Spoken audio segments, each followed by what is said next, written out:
ఎవరి బోధ గురించి విన్నాం? ఎవరి బోధలో ఉండాలి మనం? అపోస్తుల బోధ. అది వాక్యానుసారమైన బోధ. ఆ వాక్యానుసారమైన బోధలో మనం ఉండాలి. మొదటి మాట. రెండవ మాట ఏంటంటే సహవాసంలో ఉండాలి. సహవాసంలో మనిషికి ఏం కావాలి? నమ్మకం కావాలి. అందరు చెప్పండి హల్లెలూయా. చెప్పండి కదా హల్లెలూయా. నమ్మకం ఉంటే సరిపోదు, సత్యం ఉండాలి. ఎందుకు అంటే సత్యం అనేది ఉండక నమ్మకత్వం కుదురుతుంది. సత్యము లేకపోతే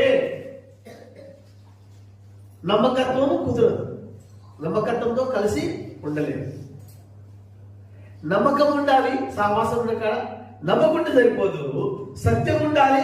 సత్యం ఉంటే సరిపోదు, సమయం ఇవ్వాలి. టైం. అందరు చెప్పండి